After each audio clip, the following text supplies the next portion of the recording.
গত কয়েক বছরের মতো এবছরেও দুর্গাপূজার অন্যতম আগ্রহের প্রাণকেন্দ্র কল্যাণীর আইটিআই মোড়ের লুমিনাস ক্লাবের দুর্গাপুজো তা বলাই বাহুল্য।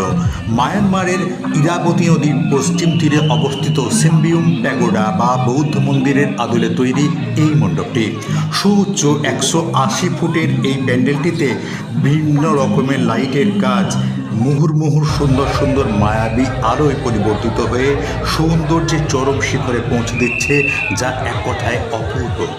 মণ্ডপের ভিতরে প্রবেশ করে দুর্গা প্রতিমার দর্শন পেলাম। এখানে কত কেজি সোনার অলংকার ব্যবহার করা হয়েছে তা নিয়ে সোশ্যাল মিডিয়ায় নানা মুনির নানা মত।